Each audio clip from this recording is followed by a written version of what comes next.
Hey everyone, I wanted to hop on and I've finally gotten on. I've wanted to do this live since I think it was Saturday. And for some reason, every time I went to do it, something else had come up.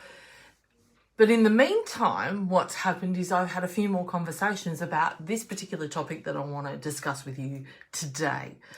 And today is about two words: criticism versus feedback. So I'd love for you to really take note of what words resonate with you. Today is basically all about language, and I'm going to cover again words. The two words I want to cover is criticism and feedback. So before I deep dive into a couple of things, what I wanted to do was actually share with you from the dictionary the actual meaning behind the words. So I need to put my glasses on, of course. And I'm going to cover the word criticism first. So basically, it's the expression of disapproval of someone or something on the basis of perceived faults or mistakes. And I went, interesting. For me, just hearing that sounds quite harsh, especially when they're using the word disapproval. Disapproval, like that. Just hearing that word in itself really doesn't surprise me why people then come back and feel that they need to defend themselves when they've been given criticism. Because I'm going to deep dive into all about feedback and why judgment and having to defend. And feedback, I'm now going to read the actual definition of it from the dictionary as well. So feedback says information about reactions to a product, a person's performance of a task, or which is used as a basis for improvement. Now, I wanted to cover these words because I hope from today moving forward that you actually delete the word criticism.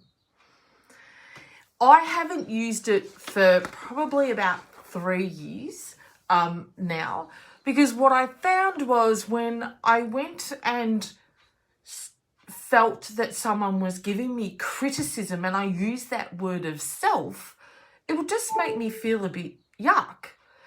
And as soon as it was and I felt it was disempowering, and that's something that I really want to actually cover as well, about the words and how they actually impact our internal being.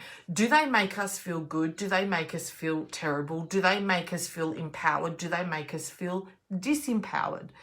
And this is why I cover language a lot, because it really does assist you when you can take note on a deep level of the language that we use with self.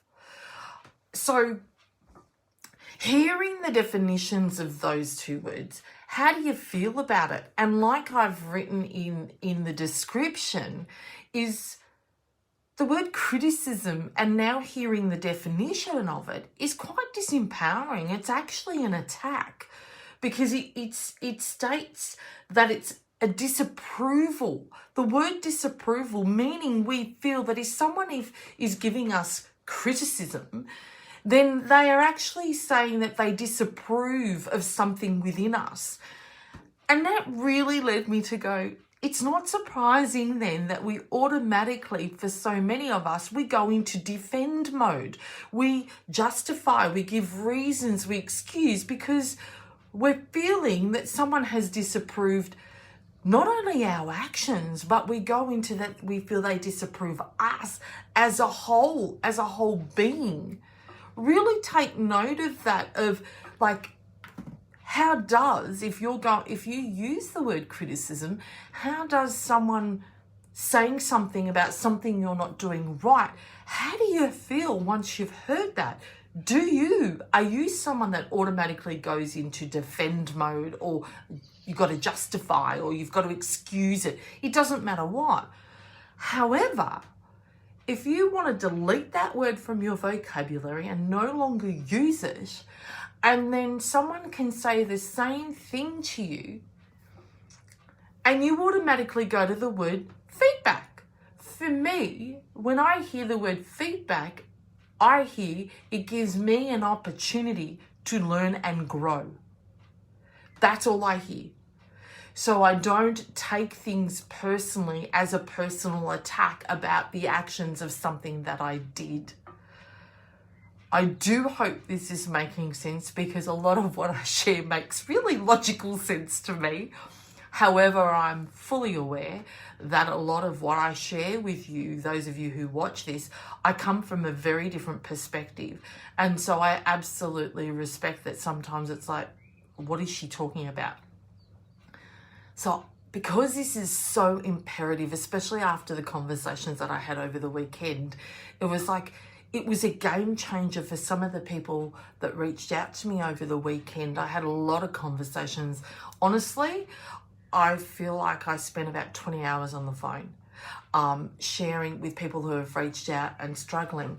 And it was this thing, they were feeling attacked. People were saying things, and whether it was related to what's going on in the world or within their relationship. And I said, take a moment, take a breath, really endeavor to take away that it was a criticism and look at it as feedback. What was that person actually sharing with you? And I'm not going to digress, because if you're coming, you have heard me speak about respectful listening in past lives or videos. And these are sort of integrated in the respect that if someone is sharing, whether it's a criticism, a complaint, feedback, whatever, it's feedback, and you automatically come back because you've taken it as criticism, as an attack on self, and you've come back with that person and straight away gone and defend, justified. In that moment, you've not only taken it as criticism rather than feedback, you've also not respectfully listened, because you're not hearing that person's feelings about whatever that situation was. And I'm endeavoring in this moment to come up with an example, and I don't know why all of a sudden I've forgotten the conversations that we were going about. I'll give you, hang on, have I come up with an example? Okay, Darren and I were having a conversation, and he actually shared a concern or some feedback with myself. He actually said, there are times where you actually interrupt. And I went, wow. Most people, I'm saying most, would automatically respond back and say, no, I don't do that. I don't think I do that. So in that moment, there's two things that have just occurred. If I had have responded that way, it means I would have taken it as criticism, which means I would have felt I needed to defend and justify my actions, which therefore meant that Darren would have walked away not feeling heard, and therefore I didn't respectfully listen. However, how that particular conversation played out was me taking a breath and going, that's great feedback. I wasn't aware. I honestly believed that I do respectfully listen at all times. And so in that moment, I didn't make it about me, because I go, that's great feedback. I can learn from this moving forward. And I said, after he shared with me, and I said to him, you know what? I wasn't aware of that. Thanks for sharing that. And I'm going to endeavour to be more mindful moving forward to not do that.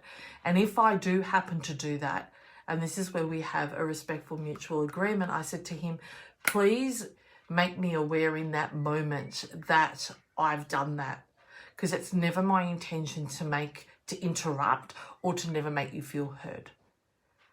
Can you see how that is such a win-win conversation in that moment? Because for me, I didn't take it as criticism. I took it as feedback, and I go, shit, it's an opportunity to learn. Great. I don't take it personally. And for Darren, he walked away feeling heard. And not only that, that I've assured him moving forward that if I do that, please pull me up on that.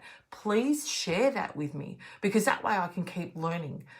In anything in life, if we don't get feedback, how the hell do we learn and grow from that? How do you learn and grow from that?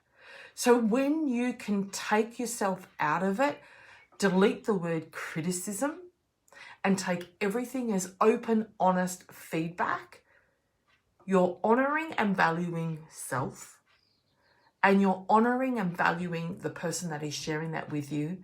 And the gold nugget of that is that they walk away feeling heard because you didn't excuse or justify any of your behaviour whatsoever.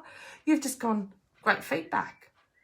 When you can take yourself away and not make everything that you hear from someone else in a conversation about you, it's a game changer.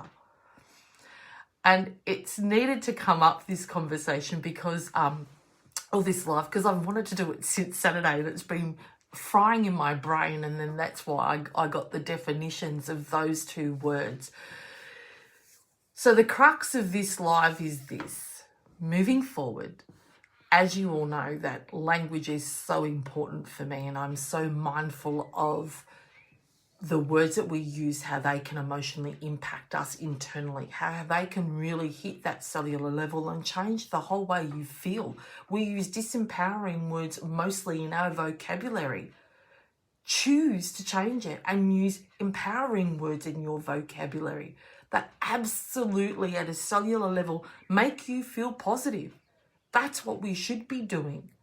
And so today, delete the word criticism. Don't use it because it's negative. Just as I shared from the dictionary, it's negative.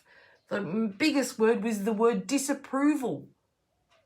We don't want anyone to disapprove of us. No wonder we get like that. So delete that one and bring in feedback. Every bit of information that you receive from others about you is feedback, pure and simple. And you will find moving forward that you feel so great about receiving it, and you just go, great, I get any opportunity that someone wants to speak their truth with me and share. It means it's an opportunity for me to grow. And that's how you can shift your whole state of being, by looking at everything in life as much as you can from an empowering perspective and a positive perspective, and rather than make the whole bloody world about ourselves, really look outward. So I hope today you gained something, and I'd love to get some more guidance on what you really want to learn and what you'd like to know about, because as you can hear, really maybe today as an exercise is write down the words that you feel are disempowering you, that are negative, that aren't serving you from a positive perspective. Say the words out aloud. Help. For me, that means it makes me feel helpless, and I'm not that. So that's one. As in, like I said, criticism, feedback. Criticism is negative, it's a yuck. Feedback, positive.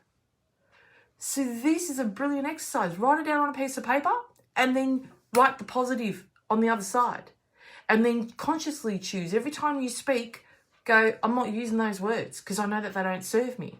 And this is a way of just assisting, not so much hard work on noticing how we feel. Because when you shift your language, I can only say from my own experience, it's been a game changer. Because people ask me, why am I able to stay upbeat? It's because I'm really consciously aware of the language that I use with self and with others externally in my everyday conversations.